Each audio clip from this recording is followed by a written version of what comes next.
इस चैनल पर आपका स्वागत है। दोस्तों, आज हम रायपुर, जो हिंगना के नजदीक है और नागपुर शहर के बीच में है, वहां आए हैं एक बहुत ही पुरातात्विक स्थल पर।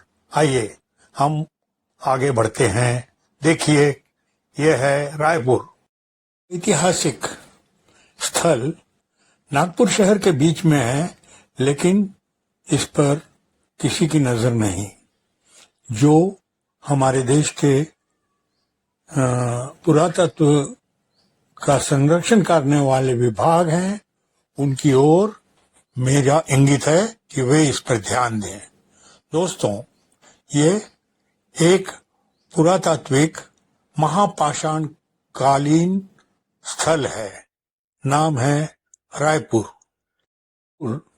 या नागपुर शहर के बीच का ये पुरातात्विक स्थल आज गुमनाम है, लेकिन यहाँ आज से हजारों साल पहले ऐसे लोग रहा करते थे जिनके अवशेष इन पत्थरों के अंदर दबे हुए मिल जाएंगे। इसका उत्खनन होना चाहिए, इसका संरक्षण होना चाहिए, क्योंकि आसपास सारे नए नए फ्लैट स्कीम्स और बड़ी बड़ी बिल्डिंगों का उभरना शुरू हो गया है, और इस तरह से इस जगह को मिटा देने के लिए ज्यादा समय नहीं लगेगा अगर इस पर ध्यान नहीं दिया जाए। दोस्तों, ये जो जगह है ये इसलिए बहुत महत्वपूर्ण है क्योंकि जो पाषाण युगीन स्थल पर मैं आज आपके सामने खड़ा हूं, यह जगह असली में पूरा पाषाण काल के अंतिम दौर से लौह युग में प्रवेश करने वाले दौर के समय से संबंधित है, और उन लोगों के बारे में हमारे को बहुत कुछ इस जगह से पता चलता है। दोस्तों, यहाँ के जिन लोगों ने इन स्थलों को बनाया, आज से करीब 3 से 3,500 साल पहले उन लोगों के पास लोहे के औजार थे, लोहे का इस्तेमाल वो कर सकते थे।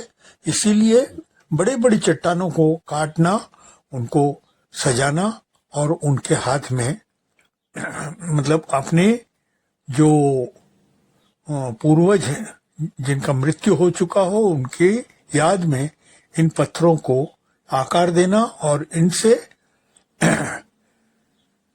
इस तरह से गोलाई में सजाना कि आज आश्चर्य होता है, लेकिन इससे इस बात का भी पता चलता है कि ये लोग ये ज्यामिति जानते थे, ये त्रिकोणमिति जानते थे, ये खगोल विद्या से जानकारी रखते थे और खगोल विद्या से परिचित थे।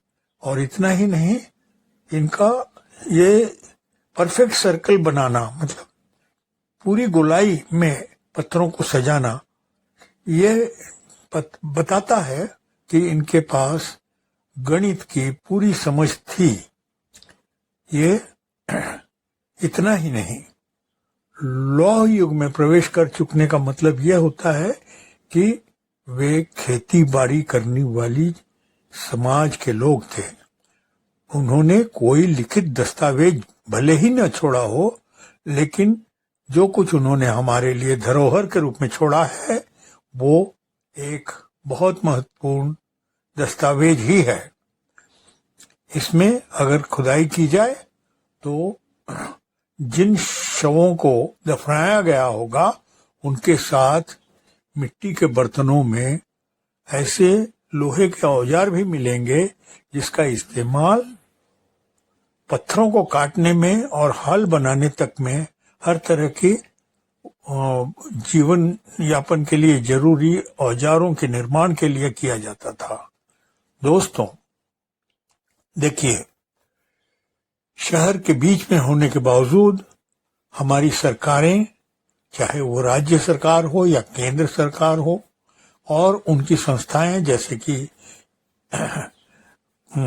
पुरातत्व का विभाग है भारत का और महाराष्ट्र का, इन्होंने कोई ध्यान नहीं दिया है। इस जगह को सबसे पहले तो घेर लेना चाहिए, क्योंकि अगर इसकी सुरक्षा की व्यवस्था न की जाए तो इस पर आसानी से बिल्डरों का कब्जा हो जाएगा और वो इसको मिट्टिया मेट कर देंगे। दूसरी बात यह है कि इस स्थल के महत्व को दर्शाने वाले और इसका इतिहास बताने वाले बोर्ड यहाँ लगाए जाने चाहिए।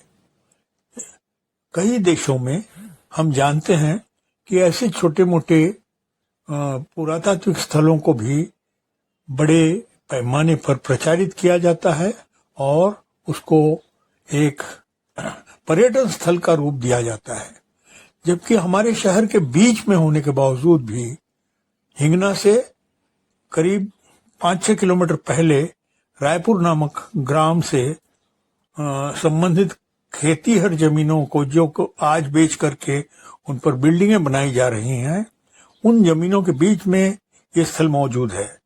यहाँ करीब 10 के लगभग गोल आकृति के बने हुए पत्थरों के ये महापाषाण युगीन स्ट्रक्चर्स हैं और इसके अलावा छोटे पत्थरों के बहुत सारे ऐसे टीले बने हुए हैं।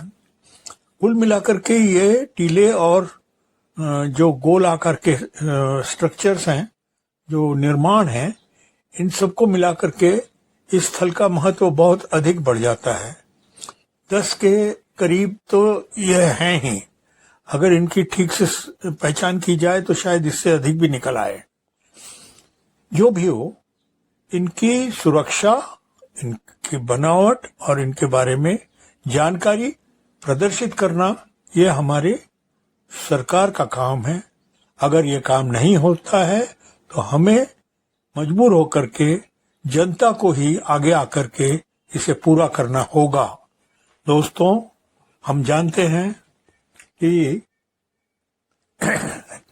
आज सिर्फ रायपुर में ही नहीं, नागपुर के आसपास और भी जगह हैं, जैसे गोरेवाड़ा, जैसे बूटी बोरी के पास टाकड़ घाट और जगह है। ऐसे बहुत सारे ऐसे स्थल हैं जो पुरातात्विक रूप से बहुत महत्वपूर्ण है, महापाषाण युगीन है और इसका संपर्क दक्षिण भारत के महापाषाणों से भी है। महापाषाणों का ये निर्माण हमें मोटे तौर पर सातपुड़ा के श्रृंखला से, पर्वत श्रृंखला से दक्षिण में ही मिलते हैं। उत्तर में ये इनकी संख्या बहुत कम है, एक आधी ही है। तो दोस्तों, हम आगे बढ़ते हुए अगले वीडियो में इसके बारे में और भी बता सकते हैं और इस तरह के स्थलों पर हम नजर डालेंगे। धन्यवाद।